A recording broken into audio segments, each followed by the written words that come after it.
Hey everybody, what is up? Welcome back to the channel. Today is such an exciting day. We got a new Hunger Games book. I'm so excited. I read it. I cried my eyes out. And now I'm here to tell you about it. Spoiler free first, and then we'll get into spoilers, but I'll be sure to give you plenty of warnings, so don't worry. Now, Sunrise on the Reaping is a prequel to the original Hunger Games trilogy. It takes place after the Ballad of Songbirds and Snakes. So in chronological order in world timeline, they go the Ballad of Songbirds and Snakes, which takes place at the 10th Hunger Games. Then Sunrise on the Reaping, which takes place at the 50th Quarter Quell, which I will only be saying once in this video because I have a really hard time saying it. And I don't want to spend forever filming because I have to keep getting takes of me attempting to say Quarter Quell. These are backwards in my box set. Hang on. They're going to be upside down. Sorry. 10th Hunger Games, 50th Hunger Games, 74th Hunger Games, 75th Hunger Games,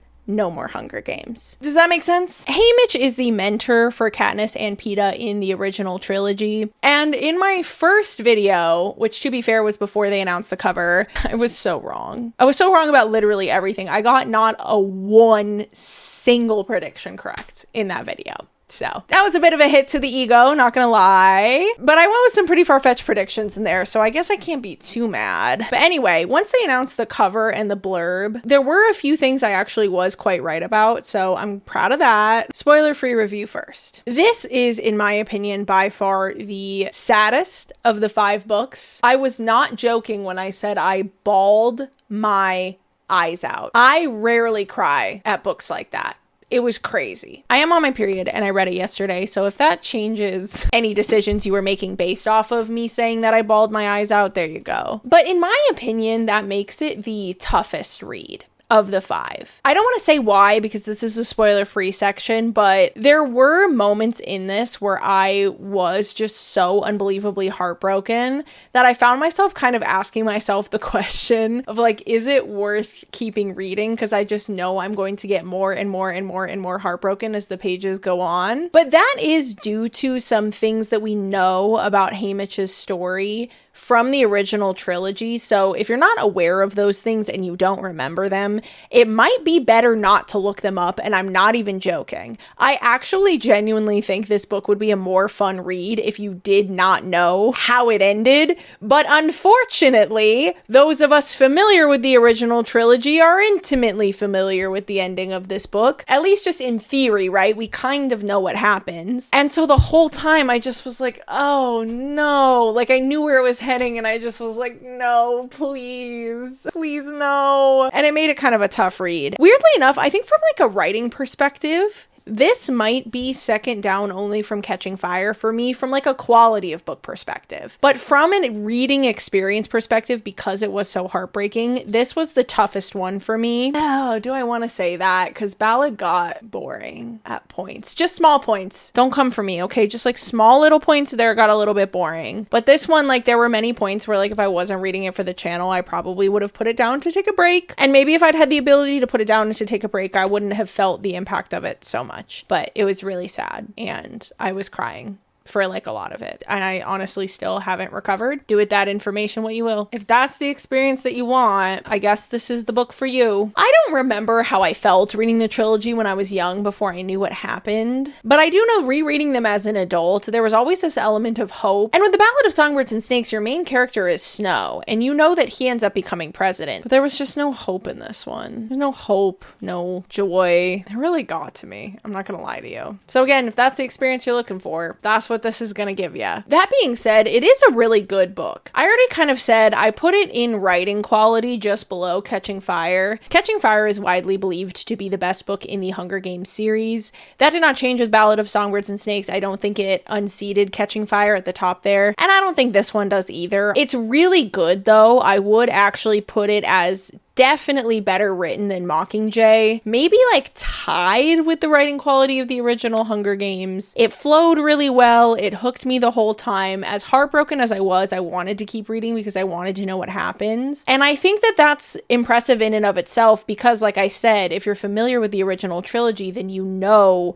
already, in a way, how Haymitch's story ends, or at least like the portion of his story that we're watching here. And so it was really impressive, in my opinion, that she was able to hook me and hold on to me and my attention the way that she did, even with me knowing how it ended. So as much as it was heartbreaking and somewhat hopeless at points because I knew how it ended, I'm impressed by her ability to make it entertaining despite that. The Ballad of Songbirds and Snakes got some criticism when it came out for being very, very long and a little bit, we'll say, repetitive. There were just scenes that probably could have been cut out. So it was long and people didn't feel like it needed to be that long to get the story across. In fact, it's over 100 pages longer than Sunrise on the Reaping. You won't be able to tell because it's paperback versus hardcover, but this one's 500-ish pages and this one's like 380. And she seemingly took the feedback on the repetitiveness. I didn't feel like we had any wasted scenes. Maybe a tiny bit towards the end of like the training portion. Otherwise, I thought it was super entertaining. And we got a ton of Easter eggs. It felt so cool that we got the origins of the Hanging Tree song and certain other little things like that from the Ballad of Songbirds and Snakes. If you thought those tiny Easter eggs in that book were cool, oh my God, are you in for a treat. There are so many Easter eggs in here. There's so many ties to the original trilogy. Because it's so much closer in time to the original trilogy, we meet so many people that are in the original trilogy. We see so many events that lead to the chain of events that happened in the original trilogy. It was very cool. From like a fan service perspective, I think it offers a lot more than Ballad of Songbirds and Snakes did. I do recommend it, especially if you are a big Hunger Games fan. If you were worried that it was going to ruin the series for you or it's a cash grab or anything like that, I did not feel that way at all about this. In fact, when I finished the Battle of Songbirds and Snakes, I didn't think it was a cash grab per se, but there was part of me that kind of was like, she probably got offered a ton of money to write another book and then came up with this idea and did it. I did not feel that way about this at all. I thought it was actually incredibly well done and, in my opinion, a better addition to the overall series than the Ballad of Songbirds and Snakes was. So I recommend it. So now we are going to get into the spoilers. So if you do not want the book spoiled, now would be the time to click out of the video and we'll see you in the next one. We find out right away that Reaping Day is actually Haymitch's birthday. I don't know if we knew that in the original trilogy. You Hunger Games aficionados out there, you'll comment and tell me. But Reaping Day is Haymitch's birthday and a lot of the early pages are him remarking on how it's a pretty crappy day to have a birthday. There is the whole like wondering if you're gonna die in the Hunger Games thing through a lot of the day. And then if you aren't the one that gets reaped, then nobody's really in the mood to celebrate because kids just got sent off to their deaths. So Haymitch is thinking about how it's not really a great day to have a birthday. We get significantly more time with him before the reaping than we do Katniss. We see him bond with his family. He has a little brother named Sid who's around 10, and his mother. His dad died in a mining accident, and right away we see the parallels to Katniss. Katniss was reaped at 16 years old. She had a younger sister named Prim who was 12, and her only living parent was her mother. Her dad had died in a mining accident. Haymitch is 16 years old. He has a younger brother who's 10, so he's not a part of the reaping yet, and they live with their mother because their dad died in a mining accident. So they have very parallel families. I think this is definitely intentional. Katniss remarks at many points in the original trilogy how similar her and Haymitch are, and in my overall analysis of the series, I mentioned that I thought Haymitch was almost supposed to represent the direction Katniss's life could have gone, and he was sort of trying to prevent her from becoming like him. I think this book really reinforces that, actually. There's a lot of parallels between Haymitch and Katniss throughout the book, and especially when you see the way that it ends, and the different ties between Haymitch's Hunger Games and Katniss's second Hunger Games especially. Maybe it's confirmation bias, but I think it kind of furthers what I was saying about Haymitch and Katniss very much being parallels, them being very similar to each other, and Haymitch being an older version of Katniss. But back to Haymitch, it's still Reaping Day. After spending a little bit of time with his family, he goes to check to see if his boss needs anything. He works for a bootlegger making alcohol, and he remarks that he doesn't really like to drink the stuff, but helping to make it pays the bills, so he does it. But Hattie, his boss, doesn't really have much for him to do, so she sets him free, and he skips off to go hang out with his girlfriend, Lenore Dove. Now, Lenore is a member of the Covey. If you remember from the Ballad of Songbirds and Snakes, the Covey are a traveling band of musicians that were forced to live in District 12 when the capital locked down the districts and did not allow travel between them anymore. Haymitch makes a passing comment in his internal monologue that Lenore Dove is a Baird. Why does that matter? First of all, I think it's really funny that it's one letter off from Bard, and I've wondered if she got the word from Bard because those are like the musicians in D&D, but anyway. But the other thing that's so interesting about it is that Baird is Lucy Gray's last name. Lucy Gray was the tribute and main love interest for Coriolanus Snow in the Ballad of Songbirds and Snakes. Now, this is obviously immediately supposed to jump your brain to, oh my god, she might be Lucy Gray's kid. But Baird was also Maud Ivory's last name. And Barb, but when we get later into the story, you'll see why I think it was Maud Ivory and not Barb, that it's like implied might be her mom. We also find out that her uncle is Clerk Carmine, which implies that Billy Tope is her father. These are all characters from the Ballad of Songbirds and Snakes. Now, this is one of the predictions that I got consistently incorrect. I thought we were going to get no information about Lucy Gray in this book. I was so sure that Suzanne put so much effort and meaning behind the fact that Lucy Gray just disappears at the end of the book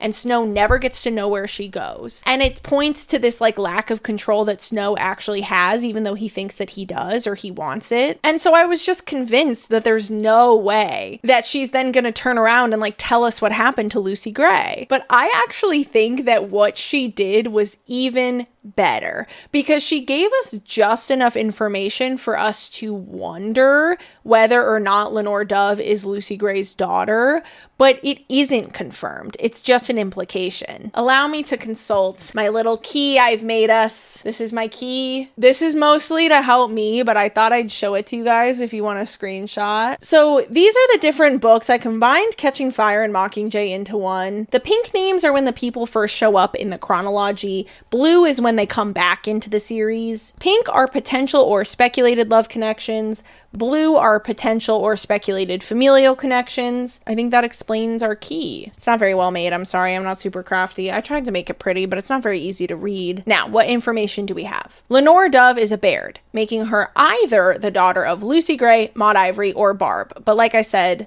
you'll eventually see why I think it would be Maud Ivory and not Barb. Dove is a gray color. Now, Lucy Gray could have been naming her daughter Dove, you know, Gray, all of that. Or Maud Ivory could have named her Dove as an honor to Lucy Gray. Now, Clerk and Billy Tope are brothers. I should have put a familial connection there. I don't have any cardstock cut though. But they are brothers. So when Lenore Dove is called Clerk Carmine's niece, then it implies that Billy Tope would be her dad. However, it's never said who her dad is. Now, when I was reading the Hunger Games wiki to double check my facts, because I've certainly made mistakes in Hunger Games videos in the past, and you guys don't really ever let me forget it. That's still like the most common comment under that video. You know the one. So I was double checking my facts, okay? And the wiki says that Lenore Dove herself does not know who her father is. I don't know that that's ever explicitly explained. I don't remember them concretely saying that the girl Lenore Dove herself does not know who her dad is.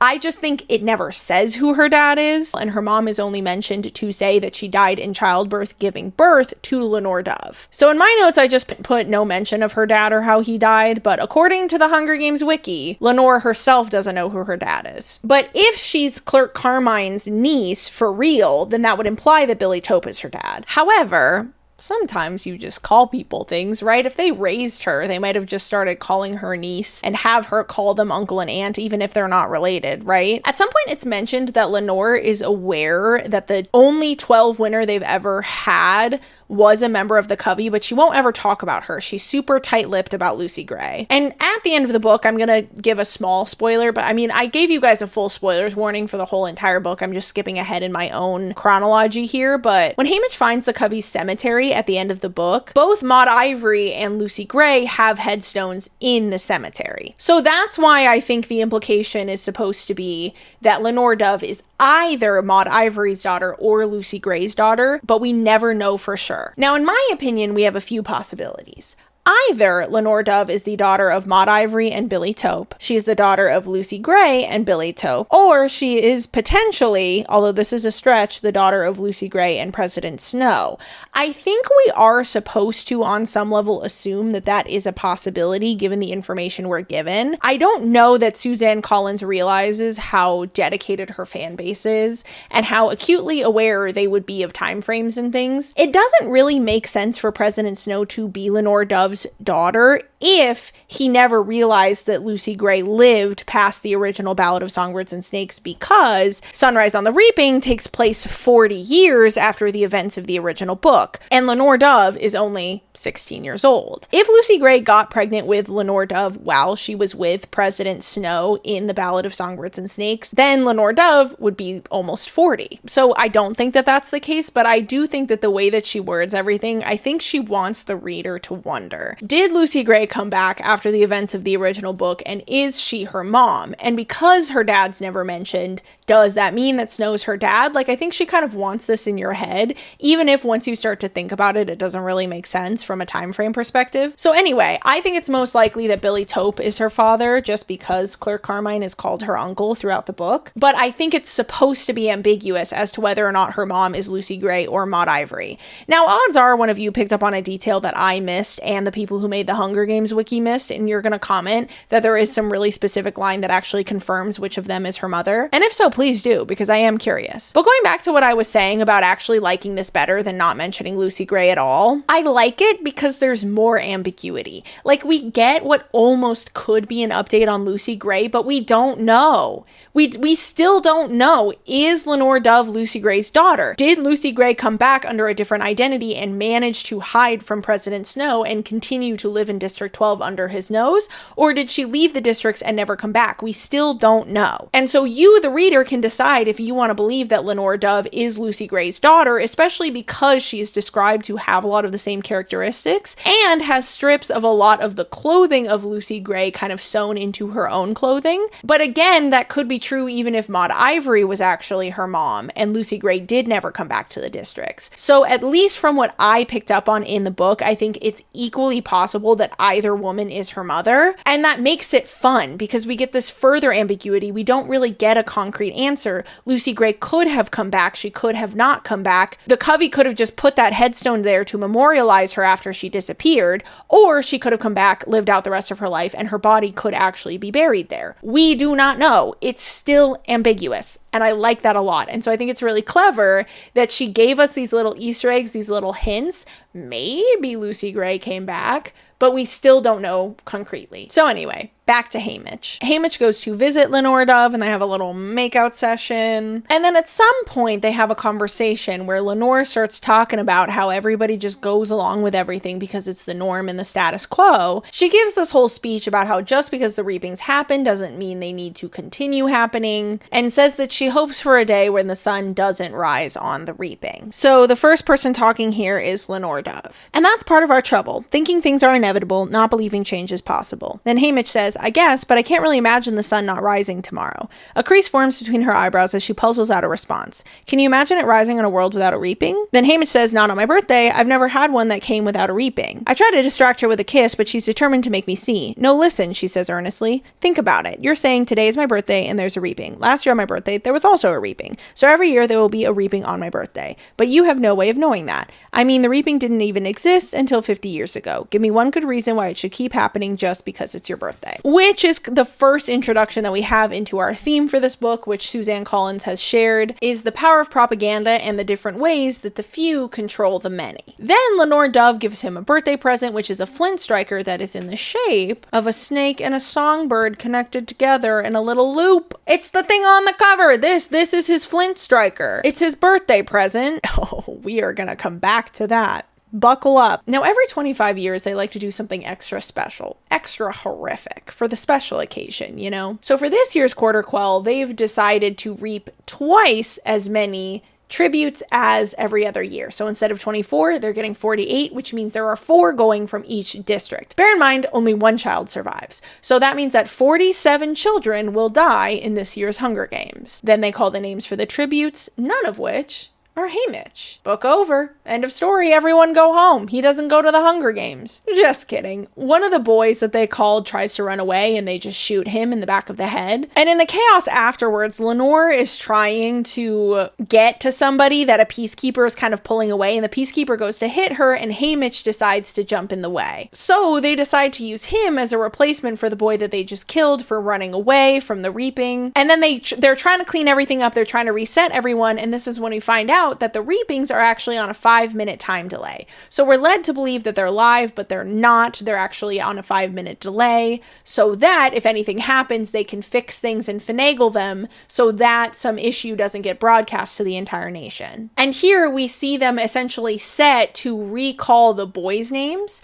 So they'll just air the girls getting called and then recall the boys' names when it's time to go live. And this time they call Haymitch's name. Then we meet Plutarch. You guys remember Plutarch? Plutarch is a game maker in the original trilogy, and he ends up being the mastermind of the eventual rebellion. In this book, he's just a producer assigned to follow around the tributes from District 12, get the shots of them, and turn it all pretty for TV. Drusilla, which is this era's Effie, so she's the host of the reaping and the escort for the kids that got reaped. She insists that this group shouldn't get goodbyes because of the difficulty that they caused her in the reaping, and ushers most of the kids to the train. But Plutarch convinces her to let him stay with Haymitch and Haymitch's family because he wants to get reaction shots of them. They have no reaction shots from him getting called because it wasn't organic. And then once Drusilla walks away, he offers Haymitch's mom and little brother a chance to say goodbye to him if they act for the cameras. He then gets a bunch of takes of them pretending to be horrified as though Haymitch's name has just been called. And then they get a teary and heartfelt goodbye.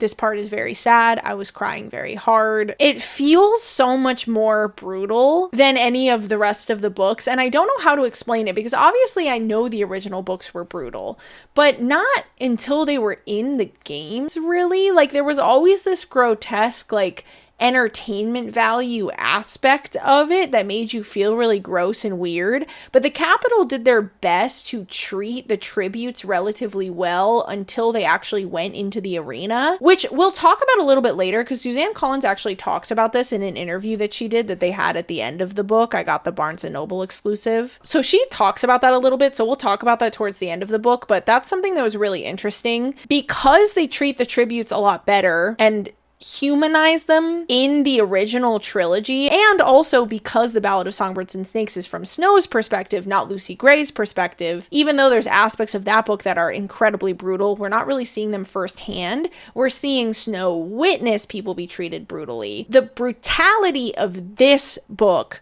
and the way they treat the tributes really struck me because we are in the perspective of one of the tributes while they are being treated this way. And it was really sad and very hard to read. And I'm going to keep saying that because that was true for a lot of this book. Then they get on the train to head to the Capitol. And we have a few quotes from both Plutarch and Haymitch's dad that helps support our theme of propaganda and how the few control the many and all of that. So here we have a relatively large section where they watch the recording of what they aired from the reaping, and all of the tributes are pretty horrified by how much they've changed everything. And Plutarch and Drusilla are not just defending the decision on behalf of the Capitol to change what happened, but they're trying to make the argument that it's actually better for the tributes that they aired it that way too, because they're trying to get them sponsors. And Plutarch says, stress the positive, ignore the negative. And later in the page says, I like to think it was mutually beneficial and the audience is none the wiser. I saw to that. This is obviously furthering our theme about propaganda. I think it's really interesting that especially in this scene, and really only in this scene, it's not really true for the rest of the book, which is why I picked this one out to focus on. Plutarch is really trying to make the argument that this propaganda also benefits the tributes. I think this is really interesting because I think this is something that is a little bit more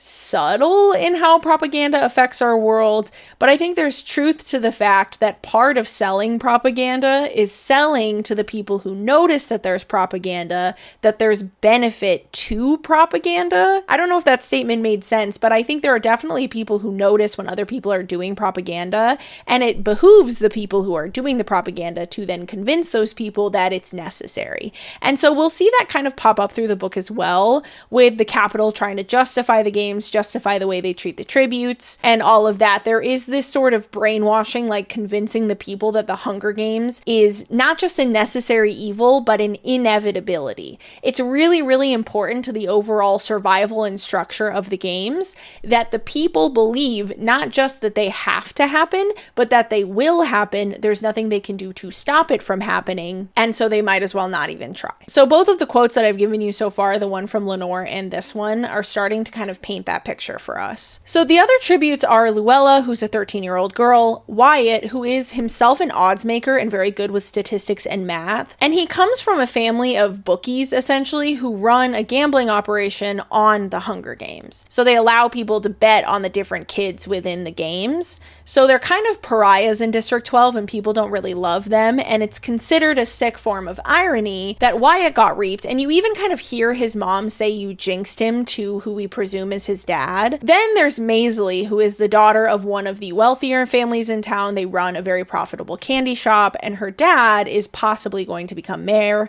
Her name is Maisley. Now, Maisley is Madge's aunt. Madge is from the original trilogy, and she is the daughter of the mayor in the original trilogy. I have no idea if mayorship is an inherited thing in this story. It's odd to me that Maisley's family were almost going to become part of the mayorship, and then it's Madge's dad who's the mayor in the next book. So again, I don't know if that's something they like pass down or if it's just like a coincidence or what. But another thing that I found really interesting about the part where they were getting dragged onto the train in this part afterwards is that Maisley is from, like I said, one of the wealthier families in town, one of the more powerful families in town. And her family are trying to bribe the peacekeepers as they're dragging her away to make it so that she does not have to go to the Hunger Games and somebody else goes in her place. This obviously doesn't work on the peacekeepers and they just completely ignore him. They don't care about his money at all. I think this is especially fascinating because it points to power dynamics. Here is somebody who's used to having a lot of power in his immediate vicinity, and so he considers himself somebody who has maybe a certain amount of control over what is happening, and yet he's completely powerless to stop his daughter from being taken to the games. So even some of the most powerful people in the districts are not considered on the level of the people in the capital, and their children are still subject to the Hunger Games. There's a really interesting line. At one point, Haymitch kind of remembers this thing that his dad told another of the tributes from District 12 when his dad was still alive. Don't let them use you, Sarshi. Don't let them paint their posters with your blood, not if you can help it. This becomes a recurring theme, the idea of posters, propaganda posters, and what you put on them. This becomes kind of a recurring theme throughout the rest of the book. When they get to the Capitol, people are kind of noticing Haymitch's necklace, and they're talking about that being his token that he's allowed to take into the games with him. And he's a little bit concerned that they're going to recognize that it's a flint striker and maybe not let him take it in because it would be an unfair advantage. But then he's like, I don't think they would end up recognizing it here where there are ample matches and lighters and no one needs a spark to make a fire. His necklace being a flint striker is not a coincidence. I don't know if you can tell from the fact that it's the symbol on the cover, but it's pretty symbolic. What we are going to see as the book unfolds is the spark that leads to the eventual rebellion. So while Haymitch himself is not successful in some of what he attempts to do in the rest of the book, it is the events of what happens in this book that sparks the rebellion that eventually happens. Okay, we're going to skip ahead a little bit because there's a lot of just them kind of settling into the Capitol and all of that and getting to know each other and chatting. When they're in sort of the chariot part where they're getting introduced to the Capitol as the tributes for this year's Hunger Games,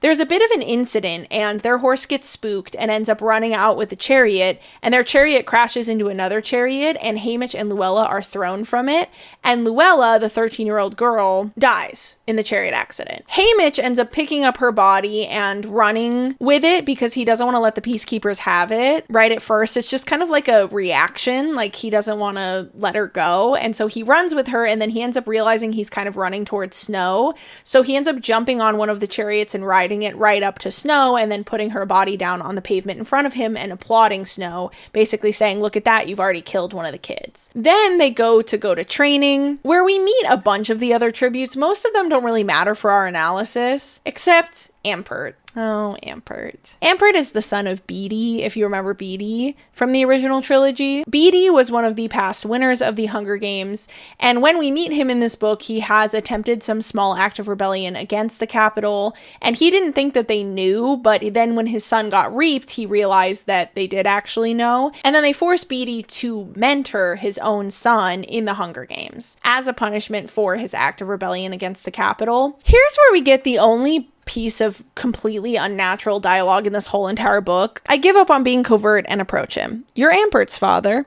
I am. And no doubt you're wondering why I'm here, haymitch. Beetee removes his glasses and polishes them on his shirt. It's because I'm being punished for coming up with a plan to sabotage the Capitol's communication system. I'm too valuable to kill, but my son is disposable. That pretty much answers my question. That's terrible. I'm so sorry. He's a great kid. And then if you skip down a little bit, and they made you be his mentor, I ask? It's part of the punishment, watching what are almost certainly the last hours of my son's life. They even gave me a booth in training, which mentors don't traditionally attend, so I wouldn't miss a minute. If I wasn't here to witness it, there would be no point. So that's horrific. Not much more to say about that, really. Ampert's the best. He's such a sweet little guy. He deserves so much better. It's so sad. I'm still not over it. If you remember, like I mentioned, Beetee is one of the past tributes. He ends up getting reaped again in the 75th quarter quell. It's when they reap from past tributes, so people have to go back into the games. Beetee is one of the people that ends up in the Hunger Games with Katniss, as well as Wyrus and Mags, who both happen to be haymitch's mentors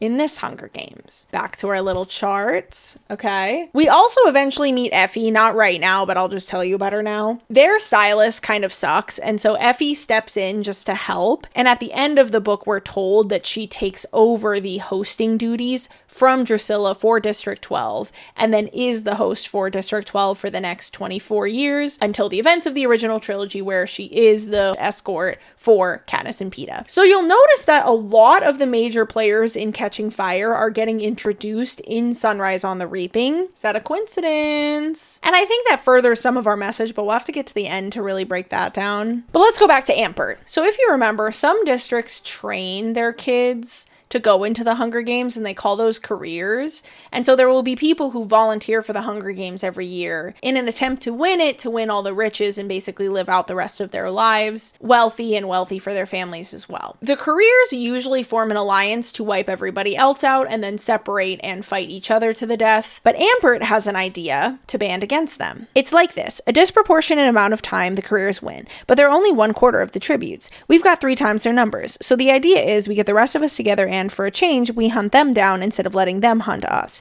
Can we do that, do you think? Asks a girl from 10. Why not, Lanny? Replies Ampert. Why not? I think about how the districts outnumber the Capitol by far more than 3-1. We don't have to buy into their mind game that somehow they will always defeat us, Ampert declares. Everyone acts like the odds aren't in our favor, but I'm sure we can beat those odds. Do I have to say how this furthers our message, how we're continuing to talk about, there being so many people in the districts? Why do they put up with this stuff from the Capitol? Why are we always just allowing this, right? This plan of Ampert's, which they do end up somewhat trying to execute within the games, furthers something that I said about the original Hunger Games book. I think that Suzanne Collins uses the actual games to almost simulate rebellions themselves. So the careers represent the Capitol within the games, and the non-careers usually represent the districts. And I think both the original Hunger Games, like the first one that Katniss is in, and this one with Haymitch, I think that both of them are their own sort of analogies, allegories to different forms of rebellion and different things that can happen within rebellion.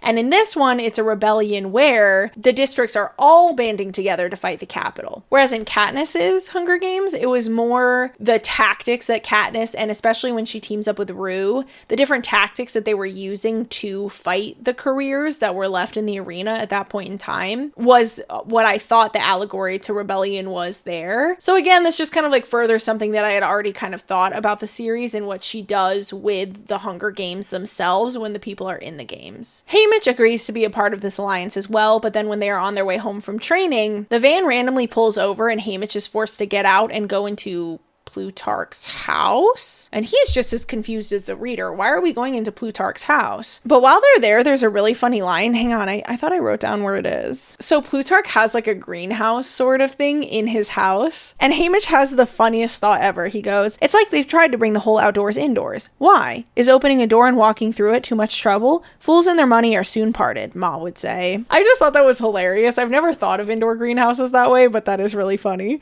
Is opening a door and walking through it too much trouble? Like, fair enough. I guess Suzanne Collins doesn't really like greenhouses. Snow is really sick and he's kind of throwing up, and we find out that he ate the same oysters that killed the person who arranged the chariot parade where Luella died. He ate a meal with Snow where he ended up dying from the poison oysters, which means that Snow ate the oysters as well, but is instead just throwing up the poison. Presumably he took some kind of antidote or something. I get this shows us Snow's penchant for taking poison, because he does this. Like, he takes poison to take his own life in Mockingjay, so I don't really know what we're supposed to learn about Snow here, that he's willing to himself eat poison to poison somebody else. It's like that scene from The Princess Bride. Maybe he's like built up an immunity to it. I don't know. But anyway, they give him a fake Luella that is just another 13-year-old girl that they have tortured until she does not remember who she is or where she's from. And then they gave her an earpiece so that they can tell her what to say. And then they give her a bunch of plastic surgery to look like Luella, and they're going to send her into the games and just tell people that she survived the chariot accident, but she's not quite right in the mind, but she's still right enough to go into the games. And Snow basically tells him, hey man, there's no chance you survive these Hunger Games. I'm not going to allow it after the stunt you pulled with Luella's body.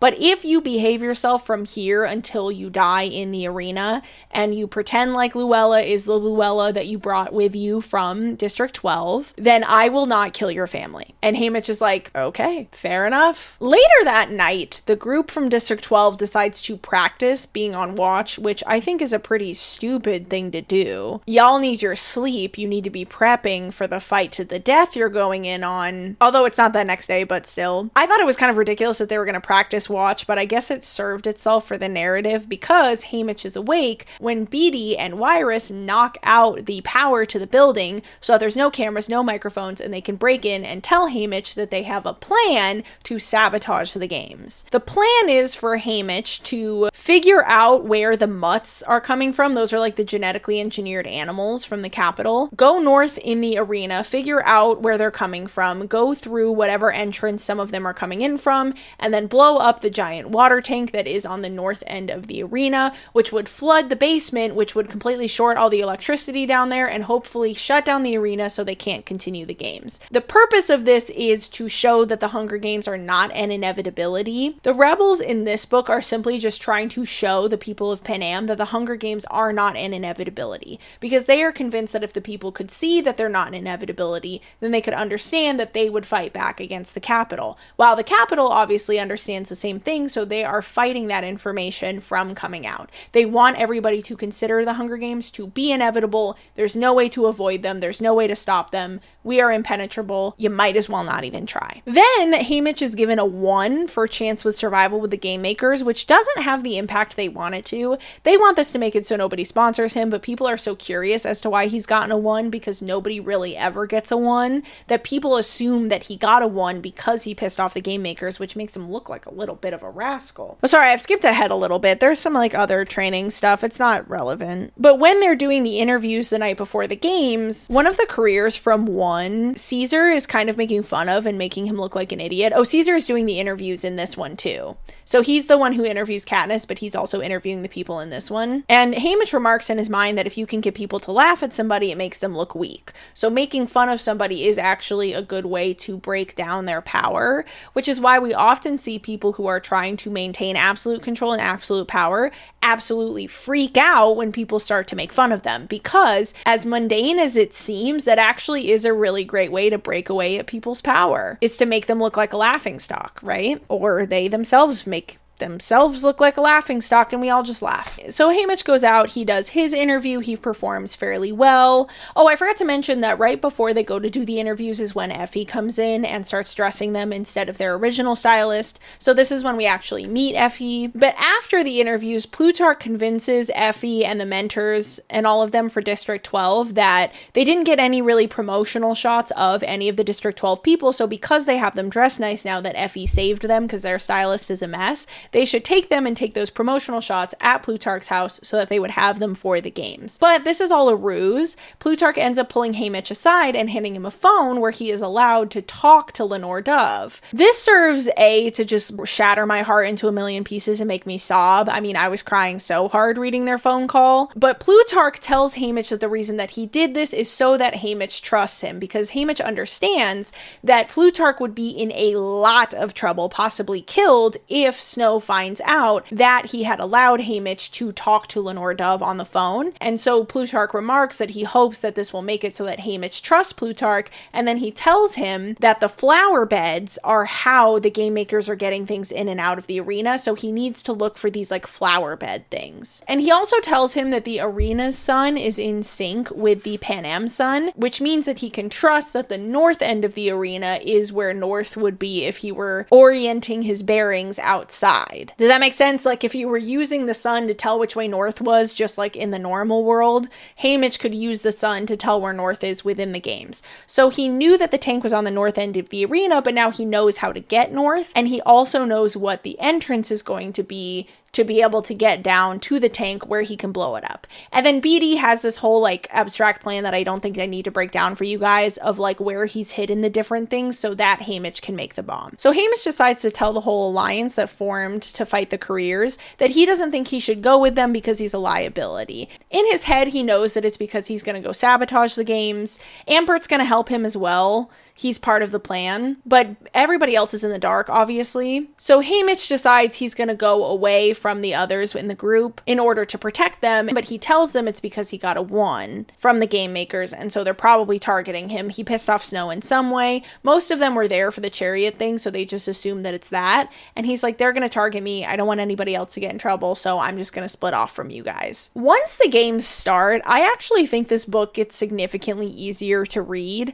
I feel like I actually went into a survival mode with haymitch. I don't know if that makes sense, but I feel like when haymitch kind of went into his survival mode and was just focusing on the games, I did so as well, and I forgot what I knew about the ending, and I was able to just focus on what was happening in the moment, and it made it actually a lot easier to read, in my opinion. And so I actually found the games portion to be one of the easier parts to read, but I think it lends itself the least to the actual analysis of the message of the book. So we're gonna kind of brush over it a little bit. I'm not going to go super in depth into a lot of the play-by-play of what happens. haymitch manages to blow the tank, but it doesn't actually break the arena. It just damages it. So the arena isn't performing the way that it should, but it's still running and they can still run the games. So he feels a little bit like a failure, especially because immediately after they blow the tank, he finds out that Ampert died. Ampert dies in like a horrible way. He's basically like picked clean down to the skeleton by a bunch of little squirrels. Like I said, he deserved better. The poor little guy. I mean, I know the capital's awful, and I know the whole premise of the book is kids killing other kids. I don't know why I wasn't emotionally prepared for a 12-year-old to die in a horrible way. Of course that's gonna happen. It's about kids fighting to the death. Like, of course it's sad, but I don't know, it just hit me really hard, especially Ampert's death. The rest of the games go down, and like I said,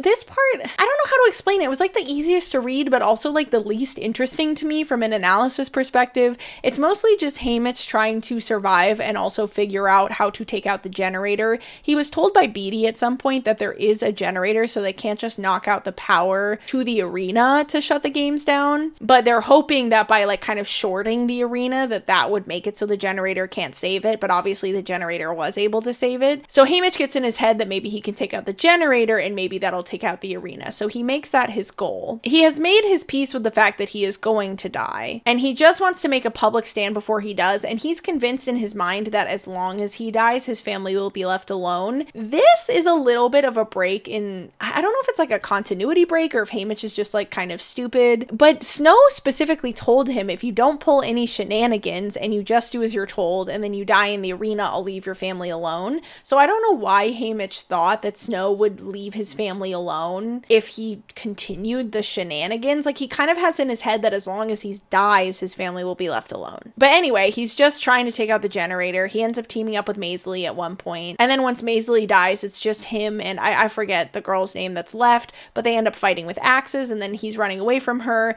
He thinks he's going to die because he's cut open pretty nasty at the center. And so he's just trying to like build the other bomb he has and throw it down to the generator before he dies. But then the other girl throws his axe at him and it bounces off the force field and bounces back and kills her. And we do see that in the recap of Haymitch's Hunger Games in Catching Fire. So that is true. That is actually how that girl died. And then when they're coming down to save Haymitch, because he's the winner of the Hunger Games, he drops the bomb that blows the generator and then closes his eyes and thinks that he dies. But they end up saving him and they cart him around the Capitol for a while for a celebration. And then when he gets back to District 12, before he can even see them, his mother and little brother die in a fire, which he knows was set by the Capitol. He knows it was arson. And then he goes to reunite with Lenore Gray and gets a moment with her before she dies from poison gumdrops that the Capitol planted. So President Snow kills his family and his girlfriend, which we knew from the original book. And that's what I'm saying about this book being so sad, because as you're reading it, you know that's the ending, and it's just in all the parts. He's like worried about his family. He wants to protect them, and they have all these like heartfelt moments and these goodbyes, and the whole time you're like, oh my god, I know he's gonna survive, and I know they're gonna die, and I know that he's gonna have to live out the rest of his life without them, and it's so sad. It was so sad.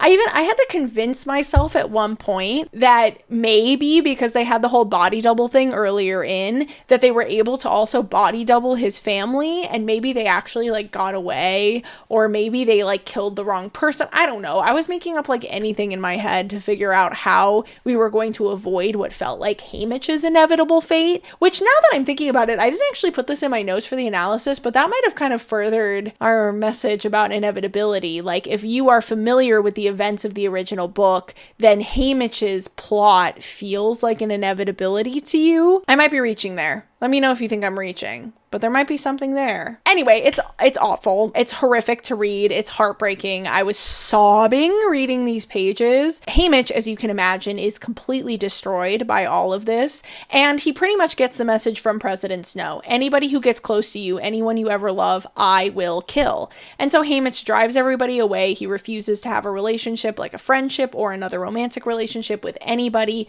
and he spends the rest of his life drinking. He ends up hunting down Lenore's grave because he doesn't know where the Covey buried her right at first, and eventually it's actually Katniss's dad. I don't know that I mentioned that we met both Katniss's dad and mom. Their names are Burdock and Astrid, but Burdock, who turns out to be Katniss's dad, is the one who tells Haymitch where the graves are. And when he goes and looks, like I said, there are 3 that he reads, one of which is Lucy Gray's, one of which is Maud Ivory's, and then one of which is Lenore Dove's. Now, all of the Covey are named after ballads, and Lenore is named after The Raven by Edgar Allan Poe. So throughout this whole part, we are being read parts of The Raven. I don't know if you guys like feel this way about The Raven specifically. Something about The Raven, the poem, and the way the sentences are worded, my brain turns off when I tried to read it. I had to read it for school once. I don't even remember what I wrote up about it, but I have tried to read it since then because everybody talks about how good this poem is, and it was interspersed throughout this book. I don't know what, I literally feel like every time I try to read a line of The Raven,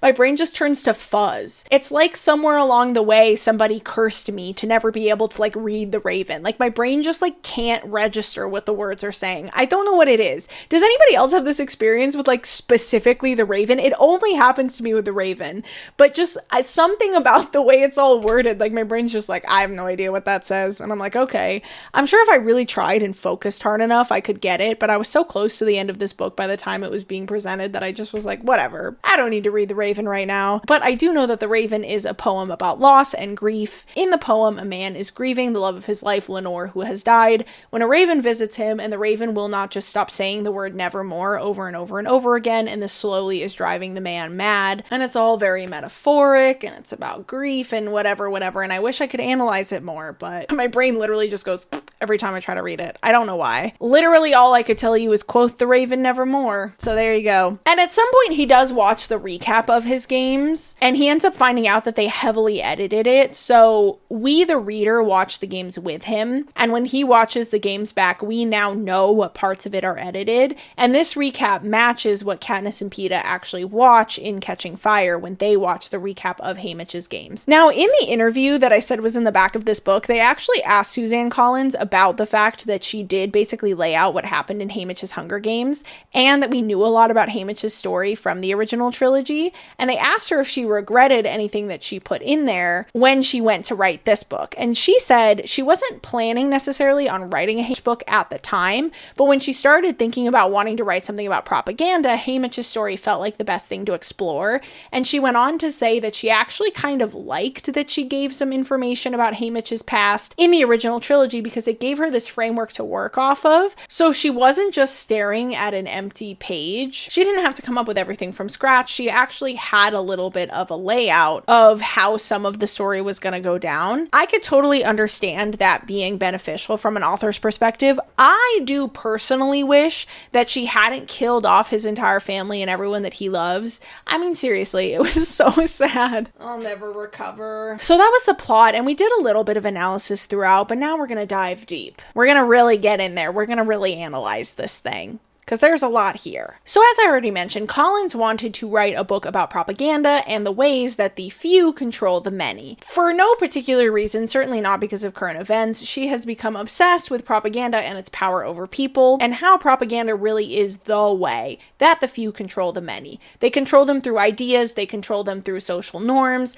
they control them through expectations, they control them through messaging. They can't control them through force because they simply couldn't ever have enough force to do so they have to control them in these other ways. And boy, did she do that in layers and layers of ways. But first, I actually want to talk about something little I picked up on. Haymitch's Hunger Games is actually kind of a perfect mirror for Katniss's second Hunger Games in Catching Fire. So again, the whole point of what Haymitch is trying to do is disrupt the games, make them so they cannot continue, and essentially make it so that the people see that the Hunger Games are not an inevitability and they can stand up to the Capitol and they can stop them from happening. They are not successful. The Capitol is able to finagle what ends up getting aired to the people so that the people of Pan Am never see that Haymitch was able to blow the tank and that he tried to blow up the generator. We have no idea if he was successful or not, but he tried to blow up the generator at the end. The people never see either of these things, nor do they see any of the other little nuanced things that happen throughout the games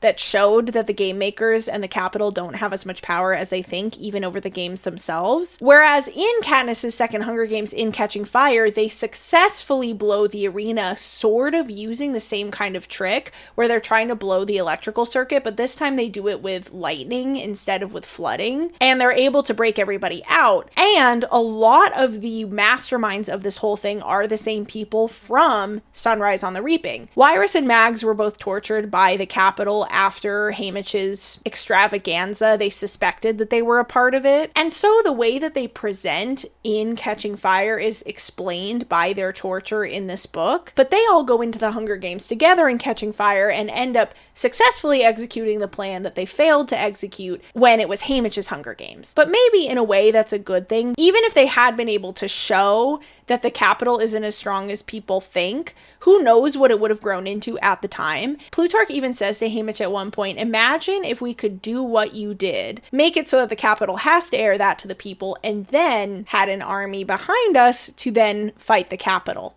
I think we could win. And Haymitch is like, where are you gonna get an army, dude? You think you're just gonna find an army? And Plutarch was like, I don't know, maybe we will. Or maybe we'll have to build one. Who's to say? So this further connects it back to Catching Fire because Suzanne Collins is somewhat retroactively emphasizing the fact that propaganda is actually a big part of the original trilogy, and the rebellion is really trying to use Katniss as this symbol, and they don't actually want her to go into battle because they don't want anything to happen to her because she is the symbol. But Katniss wants to fight because she wants to help. And so that's a big part of the original trilogy. So it is really interesting to see her kind of throw in this added layer of Plutarch essentially being like, wait a minute, what if we did that but added these other things? I feel like we'd end up winning the rebellion, and then we, the reader, know that he does end up doing that, and that does end up being the rebellion that succeeds. So we see the first attempt at rebellion, and we see what they learned from it in order to come back around and have a second attempt at the rebellion that ends up being successful. It also further lends itself to that idea. I mentioned Katniss sort of being viewed as the symbol in Mockingjay, but I find it really interesting that this book implies that Katniss herself, it didn't matter who it was. They just needed a symbol. They needed somebody they could rally the people behind.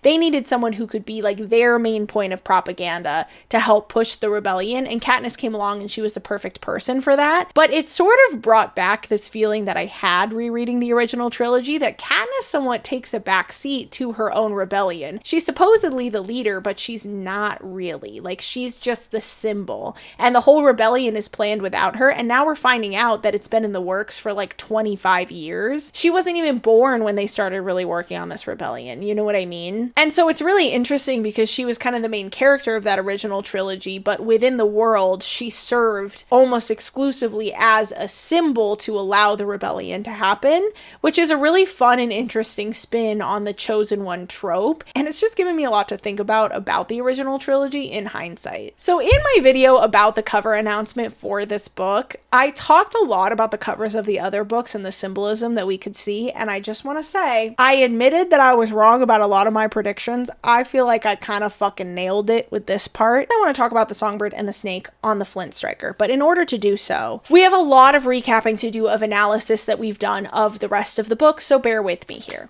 In the original trilogy, Suzanne Collins's goal was to explore the idea of a justified war in a way that was approachable for children. So, her whole entire goal was to talk about how while murder and violence and war are things that are generally considered to be unethical, are there situations in which those actions could be considered ethical because they are being done in order to attempt to free a people from their oppressors? So when you have an oppressive government over a people, when those people rebel, is that violence justified? And her whole purpose of the original trilogy was to explore that idea and introduce it in a way that was approachable and consumable by children. And then she came out with the Ballad of Songbirds and Snakes, which she said is mostly focused on this idea of the inherent nature of man. President Snow, who's the main character of this book, is convinced that people are inherently evil, and that if they are not ruled with an iron fist, then society will always devolve into chaos. Now, a lot of people think that the songbird and the snake in the Ballad of Songbirds and Snakes are supposed to represent Lucy Gray and Snow respectively, where Lucy Gray is the songbird and Snow is the snake. I don't actually think that. I think that a lot of her message was that there's a songbird and a snake within all of us, and your situation will dictate which side of you comes out. So both Snow and Lucy Gray have moments in this book where they are acting the snake and when they are acting the songbird. The idea being that how somebody is raised and the situation that they're in will dictate how they behave, but that each of us has these two creatures inside of us. Now we'll come back to the bird and the snake combined in one. When the cover was announced, I speculated that because that was kind of some of the message of this book, that on the cover we have the bird and the snake combined into one,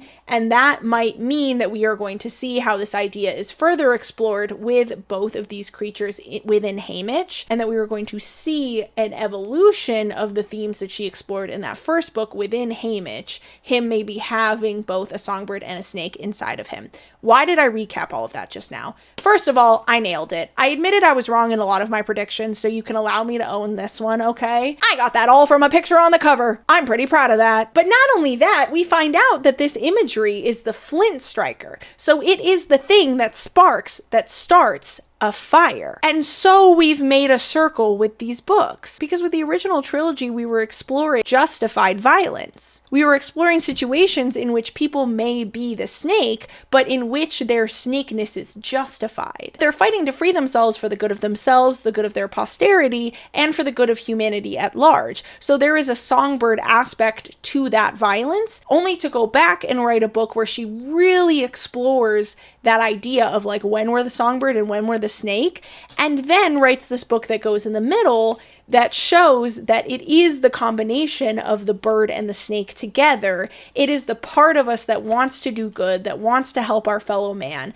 that wants to make the world a better place for our children, combined with the part of us that is capable of committing acts of violence against each other and undermining each other and plotting against each other and lying against each other. It is the combination of these two things that is the spark that leads to the fire of rebellion in the original book. Do you see what I am saying here? This woman is a genius. This is crazy. This is the most impressed I have ever been with a work of fiction, maybe ever. Not because of the book in isolation, but because of the way that she was able to tie a bow on the messaging that she was trying to get across through all the books. I didn't even really necessarily put that all together when I was reading it, but when I was typing up this analysis, I was floored. Despite the many years between writing the original trilogy and writing these prequels, she has managed to keep it all so cohesive and turn it all into a really, really cool exploration of humanity and this idea of a justified rebellion. Just all is like one big giant picture.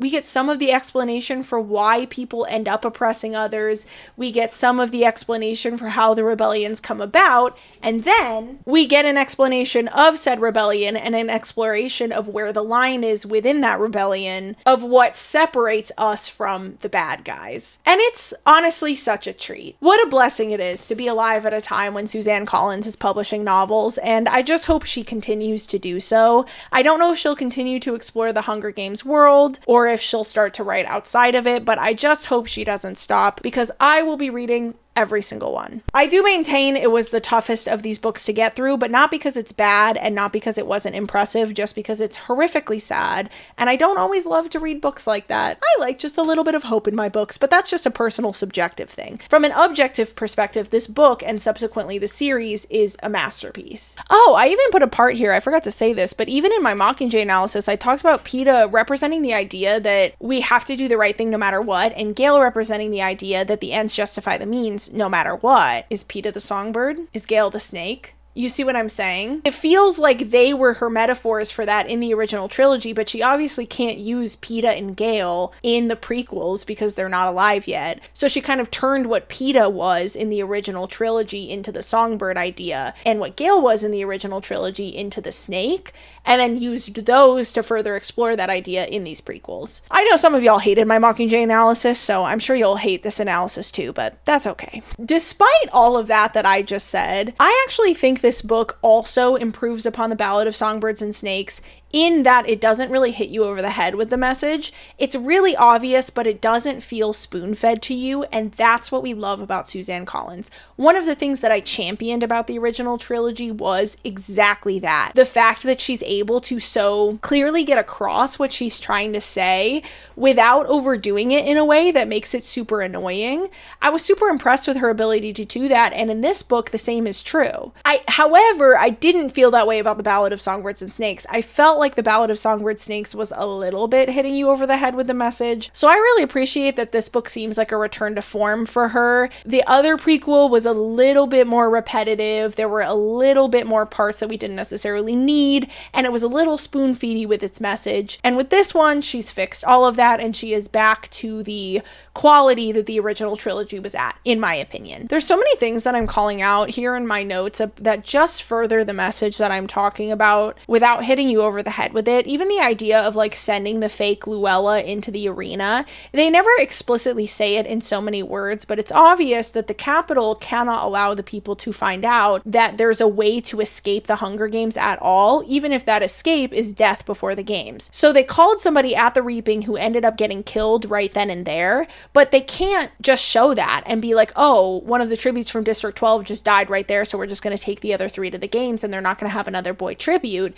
It's like, oh no, that person died, so now we've got to get somebody else up. And then they send the fake Luella into the games instead of admitting to Pan Am that Luella died in the whole chariot thing. Even finding out that somebody can die to escape the Hunger Games undermines the idea of the Hunger Games being the inevitability. The Capitol needs the people to believe that if they are reaped, they are going into the Hunger Games and there is no escape, and they will either die in the arena or be the victor. They need the people to believe that to the point where they can't even allow people to die before the games, because death itself is an escape from the games. What's to stop the tributes who know they're not going to win from just killing themselves before the games even start to avoid the horrificness of it all? What's to stop people from killing themselves before they go into the games as a form of rebellion? They can't have any of that. They need the people to see the games as an inevitability. Even death cannot be an escape. I want to talk about Maisley for a second. I didn't talk about her really at all during my plot summary,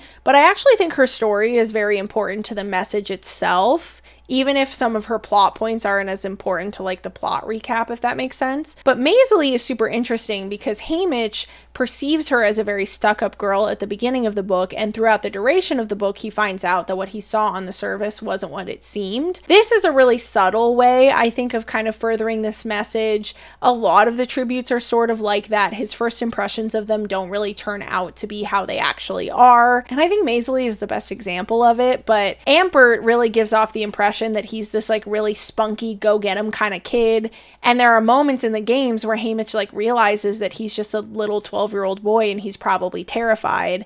There's also one of the career tributes from District 1 that he views as very terrifying and super powerful, but when everybody's making fun of him during the interviews, haymitch realizes that he's actually kind of stupid, and so maybe he has all this firepower, but he doesn't have that much going on up here, and so he's not as powerful as haymitch thinks he is. So we see this in a lot of little ways with the tributes, these sort of little metaphors, these little references to what you see might not be reality, even when it comes to day-to-day interactions with different people. I also think Effie and her introduction is really important. I don't just think that. Suzanne Collins admitted that in the interview. I can't take credit for this next point. Suzanne Collins talked about this in the interview at the end of the book, and I thought it was really interesting, so I just want to mention it. She said that the inclusion of Effie is something that she considers to be very important because Drusilla, who is the escort for haymitch's games, is really awful to the tributes and views them as beasts and treats them really poorly. Drusilla is old enough to remember the dark days, so she has this hatred built up against the districts for the misery that the capital suffered during the war, and feels this sort of justifiable sense of retribution in the games, and so she hates the tributes and she enjoys their deaths almost, and the brutality of it all, while Effie was born after the dark days, and so her view on the games is a lot more patriotic, and she is sort of supposed to show us what the everyday capital citizen thinks of these games. Effie considers the games to be barbaric, but a necessary evil in order to keep peace. She genuinely believes that the games have to happen or else society will fall apart. This is how the government controls the capital citizens and keeps them along with the Hunger Games, or else a lot of them might end up really being like, why do we do this whole Hunger Games thing? Because they don't directly benefit from hosting the games necessarily. They benefit from abusing the districts, but they don't benefit from the brutality of the games themselves. They could fool themselves into thinking they're good people by being anti the games, even if they're not anti abusing the districts for their own luxuries. And so they probably would get a lot of pushback on the Hunger Games themselves if the people of the capital didn't view them as a necessary evil, and we see this mindset within Effie. And so Collins talks in the interview about how the shift from Drusilla to Effie is supposed to kind of represent that shift in the mindset of the people, and how here's somebody who remembers this war and really hates the districts versus this person who doesn't remember the war and doesn't hate the districts, but just considers this whole thing to be a necessary evil. It also gives context to why, by the time Katniss's Hunger Games rolls around, the tributes are treated a lot better. That's not to say that haymitch was treated super poor. I mean, he obviously was. They were actually given like beds on the train and stuff like that instead of being put in cattle cars, and they were fed really good food, and they were put in apartments, and they were given training and all this stuff that didn't happen in Lucy Gray's time frame. And so they are treated a little bit better, but there is still this like barbaric feeling to a lot of it, and especially Drusilla's attitude towards them is very negative, and she treats them very poorly. And so we can see this contrast with the way that Katniss and Peeta are treated by Effie, and the way that the tributes in Katniss's times are almost viewed as martyrs by the people of the capital, because like I said, the people of the capital believe this to be a necessary evil, so they view the people who die in the Hunger Games as martyrs who have given their lives in order to keep the peace in Panem. And so we can kind of see that shift between how Drusilla treats the tributes and how Effie treats the tributes. And that whole thing recontextualizes the original trilogy a little bit, and also gives us a a pretty horrifying mirror to look through. It's well known that she based the capital versus the districts off of America versus the rest of the world, and the way that America has a tendency to abuse other countries in order to provide us our own luxuries. What have we accepted into our lives as necessary evils? What do we just accept from our own leaders as things that are inevitable, things that must happen, things that there's no way around and there's no better way because it's always been this way and so it must always be this way. There's no world in which things aren't this way. Fast fashion, proxy wars, viewing our fellow man as our enemy instead of the people in power. Like, how many of these things are we just accepting as reality when we don't have to? We absolutely can change our lives. The people have the power, and I think that is a really good thing to remember, especially in the modern day and age. The few do not have the manpower over the many, and so the way that the few control the many is by propaganda and by convincing us that because it's always been this way, it must continue to be this way, and it does us good to remember that that is not true. So all in all, I thought this book was incredible. I thought it was a great addition to the series. I thought it was significantly better than The Ballad of Songbirds and Snakes. I wish I could say I'm excited to watch the movie, but I'll probably just cry through it the way that I cried through this book. Although, to be fair, I also cried through Paddington 2, so maybe I'm just a crybaby. What did you guys think? Have you read this? What did you think of it? Let me know in the comments down below. I'm super curious to hear your guys' thoughts. I love you, and I'll see you in the next one. Bye!